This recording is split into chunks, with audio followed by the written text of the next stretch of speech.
E aí, Luísa, como é que está a sua saúde sexual? Cadê? Olha só a pessoa, né, pra vocês verem. Gente, Mas gente tá apesar da brincadeira, assim, né, a gente tem que falar sobre isso, né? Tem que falar sobre isso, com certeza. Às vezes, o pessoal ainda trata mesmo como um tabu, né? Outras pessoas não.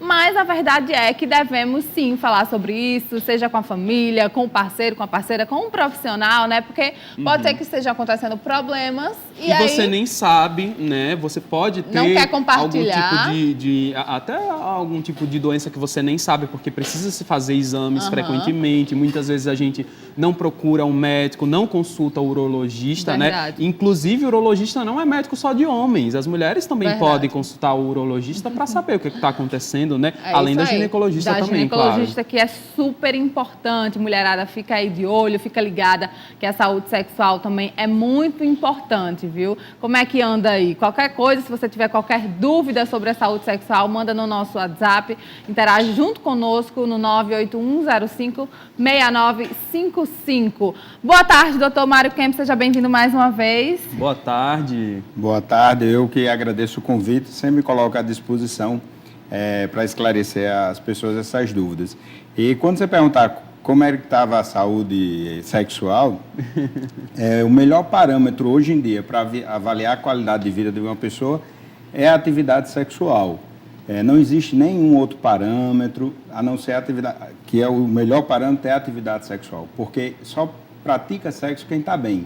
Quem está bem financeiramente, quem está com um corpo legal, quem está com espírito livre, quem está sem estresse, porque a primeira coisa que quando você tem um problema que você deixa de fazer é ter relação sexual.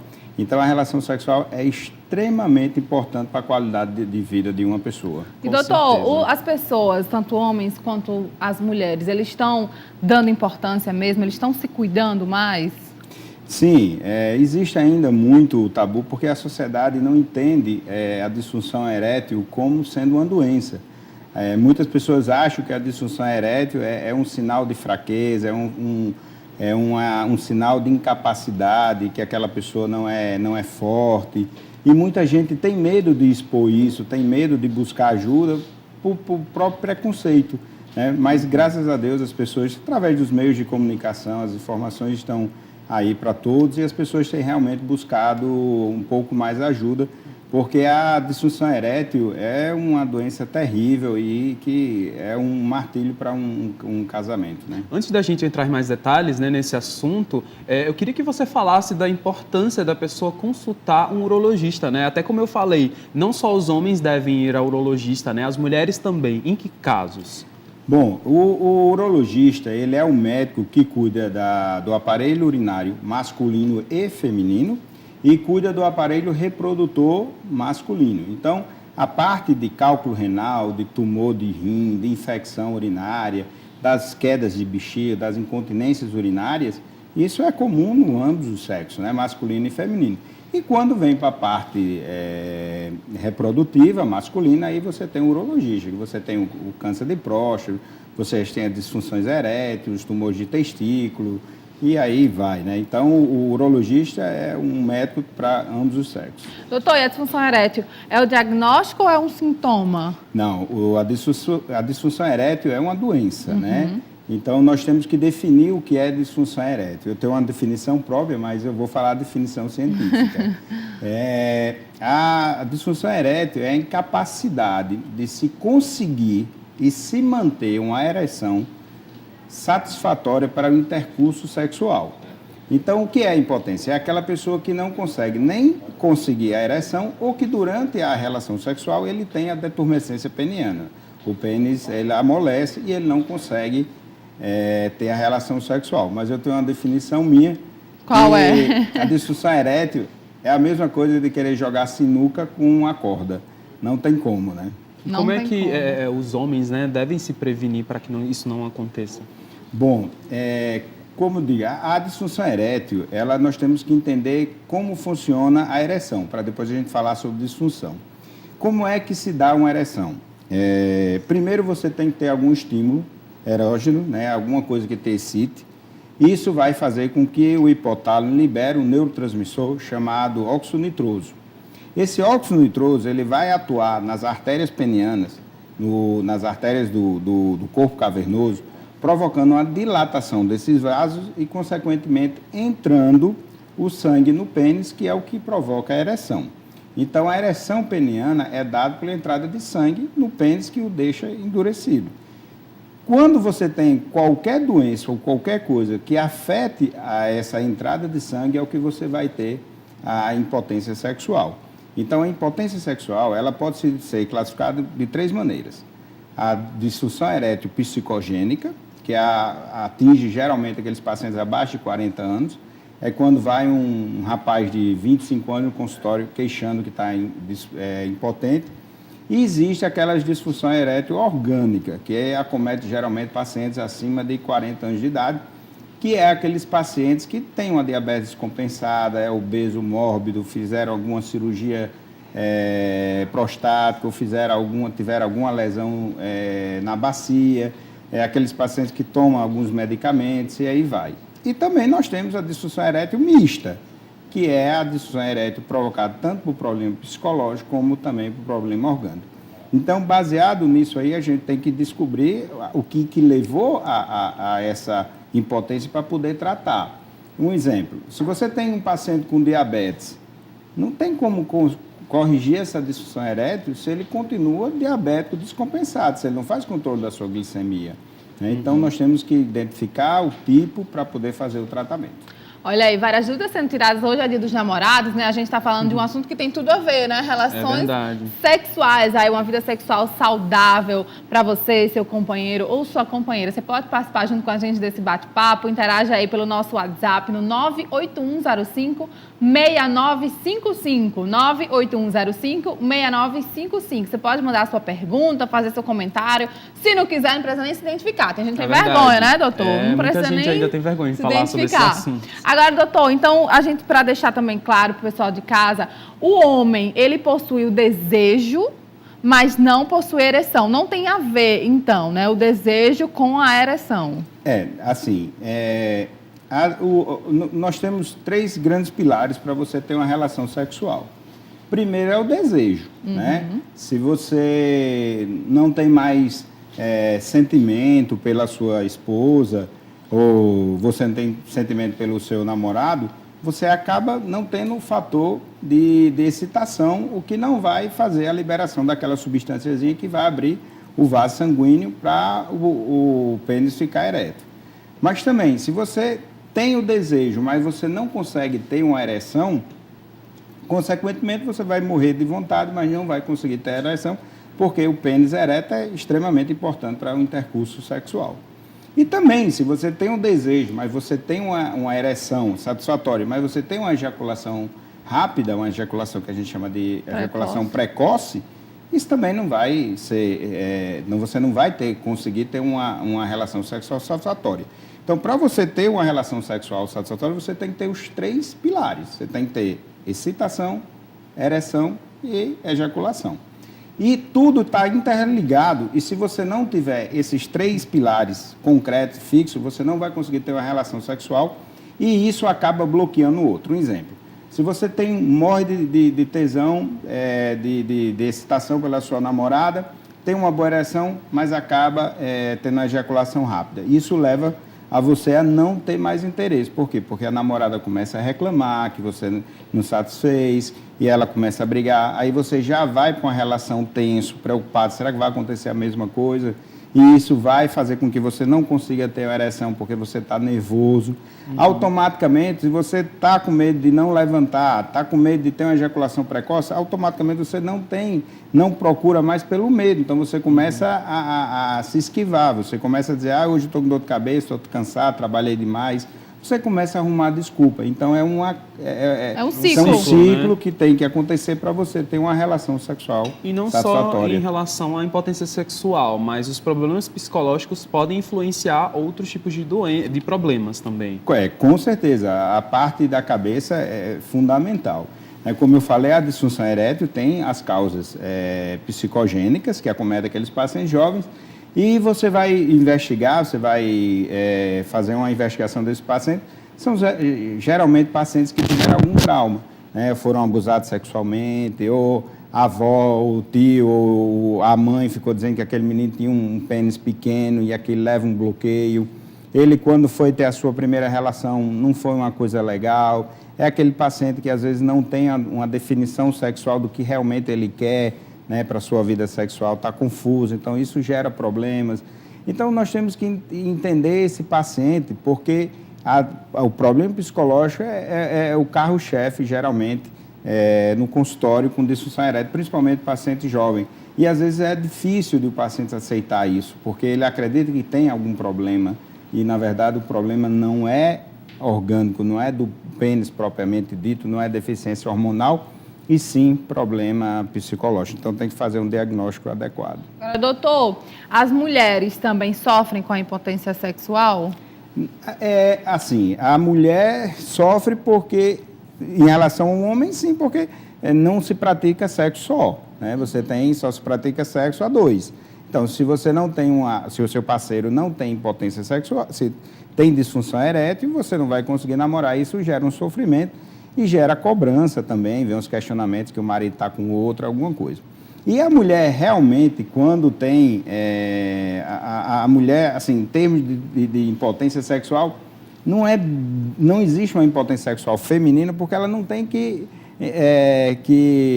endurecer nada, né? A mulher não tem que ter uma ereção para poder ter uma relação. Mas, muitas vezes, as mulheres... Às vezes não tem sentimento nenhum, mas é fácil para ela e ela acaba tendo uma relação que aquilo não representa nada, não tem nenhum sentimento. Mas existe muito isso. A mulher, ela é muito mais difícil de conseguir chegar a ter um orgasmo numa relação sexual do que o homem.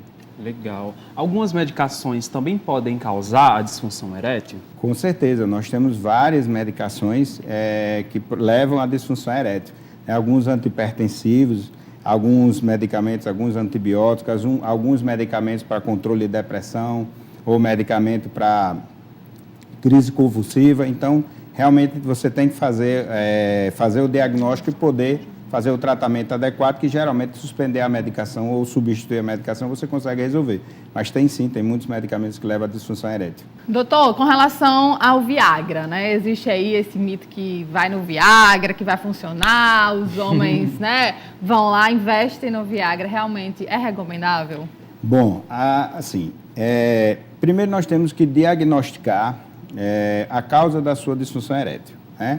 A disfunção erétil, se for de causa psicogênica, eu brinco muito com os pacientes, diz que eles podem virar um avatar, virar azul, de tanto tomar Viagra, todo mundo sabe que o Viagra é azul, e não vai resolver nada, porque o problema não é o pênis, o problema não é a dificuldade de ereção, é que ele não tem um fator de excitação que leve ele a ter a ereção. Então, quando o paciente tem uma disfunção psicogênica, o medicamento não resolve.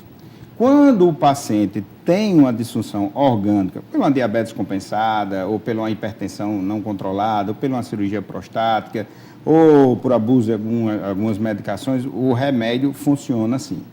E, em termos de curiosidade, esses medicamentos hoje para disfunção erétil, né, são classificados como os inibidores da fosfodiesterase tipo 2, esses medicamentos, eles são os medicamentos mais vendidos no mundo. Eles vendem muito mais do que vende AS, do que vende dipirona, do que vende remédio para a própria diabetes e para a pressão. São medicamentos mais vendidos no mundo, são os medicamentos para a disfunção erétil, né? E eu digo muito aos pacientes que às vezes existe um modismo da turma jovem de querer tomar medicamento para melhorar o desempenho sexual. Não melhora, tá? Isso é anedota. Você não vai ter o ganho nenhum com o uso de medicamentos se você tem uma ereção satisfatória, você não vai ter ele não vai ficar maior, você não vai ter um maior tempo de latência. O povo acha que vai ficar maior, meu Deus. Isso, não vai, né? E isso pode criar uma dependência não química, porque o medicamento não cria dependência química, mas pode criar uma dependência psicológica daquele medicamento, né? É aquele paciente que não confia nele próprio e começa a usar aquele medicamento, é aquela coisa, só funciona se tomar aquele medicamento. Isso que é uma dependência física, não é uma dependência química, mas existe sim. Então, o medicamento ele tem um resultado excelente, mas quando bem indicado. E tudo na vida, o que diferencia um medicamento de um veneno é a sua dosagem. Então, nós temos que saber, para quem prescrever o medicamento, se há indicação, necessidade de usar isso, qual o tipo de medicamento. Existem muitas classes de medicamento. O Viagra que é a sildenafila, foi o primeiro medicamento, mas existem milhares de medicamentos aí com composição, existe medicamento de uso diário, então tem que ser bem indicado para cada paciente. E tem algumas situações que o paciente não pode fazer uso da medicação. Então, tem que tomar o medicamento com cautela, com cuidado, mas é super seguro. É verdade. Olha só, gente, a gente está conversando aqui com o Dr. Mário Kempis, tirando várias dúvidas aí sobre saúde sexual. Manda sua perguntinha para a gente através do nosso WhatsApp, 981056955. A gente vai para um pequeno intervalo comercial, mas na volta a gente já vai responder todas as suas perguntas. A gente volta já. Já Olá! estamos de volta! Que delícia! Hoje é Dia dos Namorados, um programa aqui especial falando sobre esse assunto, né? É verdade. Muito legal. A gente foi para o intervalo falando sobre a saúde sexual dos casais. Então, fica ligado, se você tem pergunta, vai mandando pra gente. Já estão chegando vários recados, várias mensagens aqui. Se você quiser também mandar só um beijo pro seu namorado, pra sua namorada, manda aqui que a gente vai dar aquele alô ao vivo, tá? Manda foto também, manda foto, mensagem, verdade. vídeo. Isso aí, manda assim, ó. Oi, boa tarde, por favor, eu gostaria de pedir um alô pra mim, pra minha namorada. O meu nome é Rafael e o dela é Paulo. Diz que eu Paula. a amo. A Paula, desculpa, gente. Paula. O nome dele é Rafael e o nome da namorada é Paula. Um beijo, então, pra esse casal aí, cheio de amor, Rafael e Paula. É isso boa. aí, ó. Já tem gente mandando pergunta também sobre saúde sexual. A gente está conversando aqui com o Dr. Mário Kempis, está tirando várias dúvidas. Então, interage com a gente através do nosso WhatsApp, que está passando aqui na sua tela,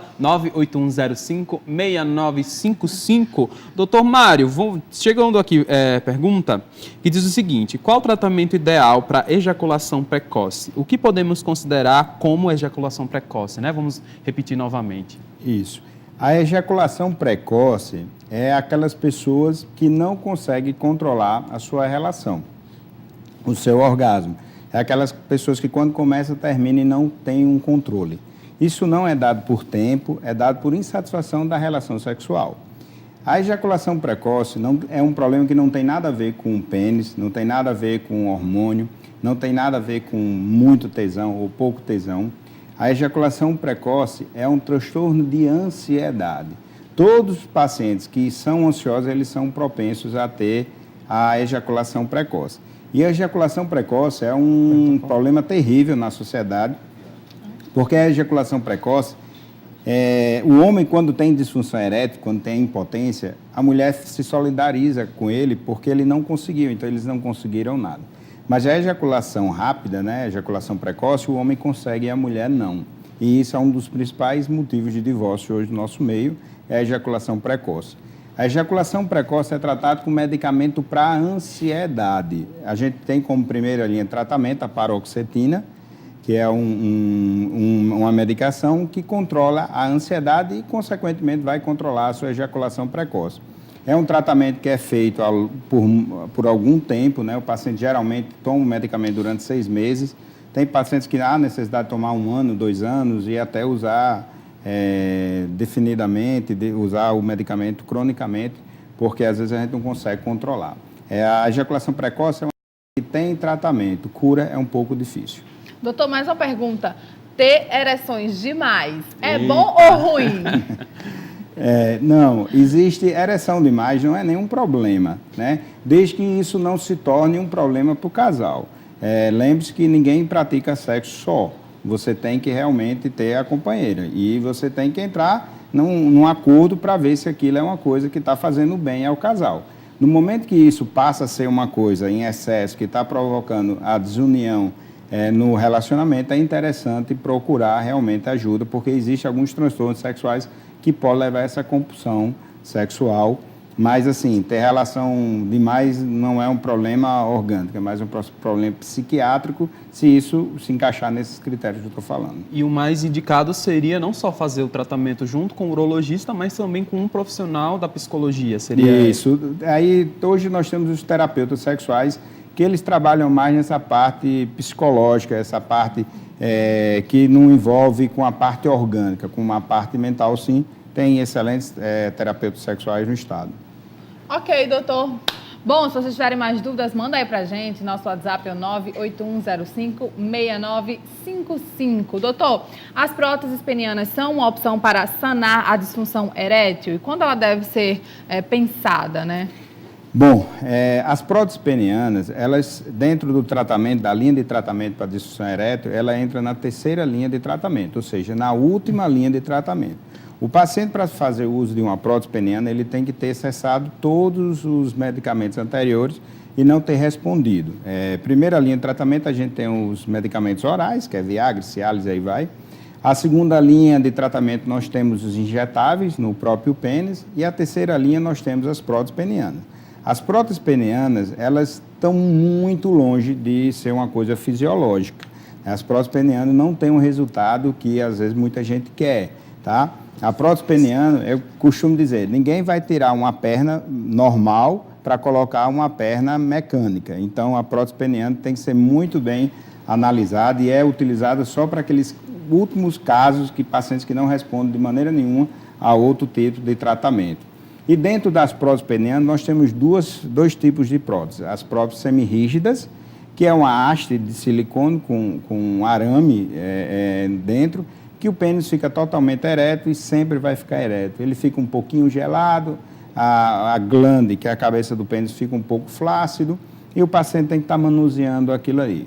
E nós temos outro tipo de prótese, que é a prótese inflável, que é uma prótese que simila um pouco mais o fisiológico, que é através de dispositivo de pressão, de gradiente de pressão, e que você coloca e você consegue deixar o pênis ou deturmecido ou enturmecido. Você consegue ter o pênis ficar ou ereto ou mole, dependendo da sua necessidade, mas essa não é uma prótese muito comercial, pelo seu custo. É uma prótese semirrígida, só a prótese custa em média R$3.000, uma prótese semirrígida, que é o que os convênios proporcionam para os pacientes. Já a prótese inflável custa média de R$80.000 a R$100.000, então é uma diferença muito grande. Mas é como eu digo, a utilização da prótese deve ser o último recurso para o tratamento da disfunção erétil.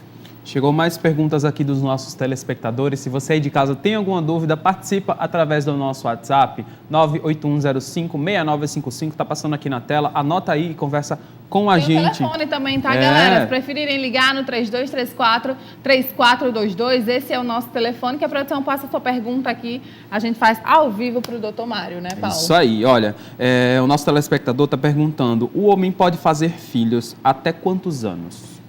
Não existe idade para fazer filho. O homem pode ter filho com 70, 80, 90 anos.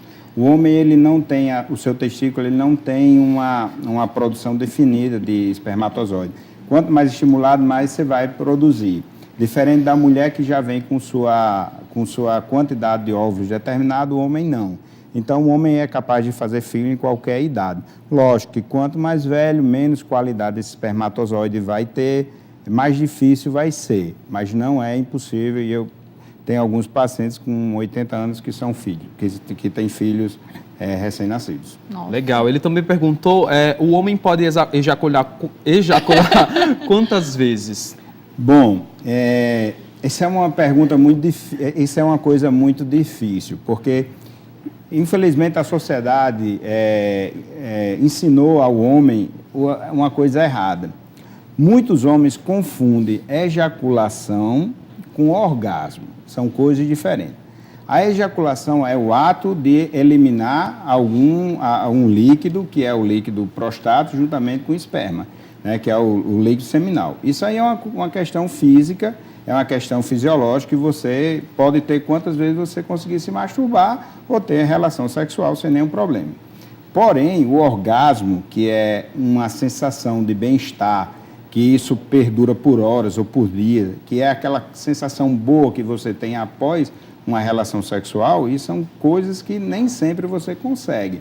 Então, não podemos confundir ejaculação com orgasmo, são coisas diferentes. Mas todo mundo ensinou que chegar a ejacular é ter orgasmo, e na verdade não é. Ok, doutor, para encerrar a nossa entrevista, o Jackson falou assim, o cardiopata tem algum problema em tomar Viagra? Bom, a única contraindicação absoluta para o uso dos medicamentos para disfunção erétil é aqueles pacientes que têm doença coronariana, que usam os medicamentos para dilatar os vasos do coração, que são os nitratos, o isordil e aí vai. Nenhum outro tem contraindicação absoluta. Mas aquele paciente que é cardiopata, que tem alguma doença, é interessante consultar o urologista ou o cardiologista para fazer uso do medicamento. Porque existem alguns pacientes que têm uma fração de ejeção do coração baixa, que não tem um coração muito bom, que eles podem infartar não pelo ato de tomar o medicamento, mas podem infartar pelo ato, ter problema até pelo ato da atividade que a atividade sexual proporciona. Então, pacientes que têm cardiopatia, é interessante ter uma consulta prévia com o seu cardiologista ou urologista. Legal. Muito obrigado pela sua participação. Nós conversamos aqui com o Dr. Mário Kempis, urologista, tirando várias dúvidas aí sobre saúde sexual. Muito obrigado. Obrigada, doutor. Até a próxima. Eu que agradeço o convite.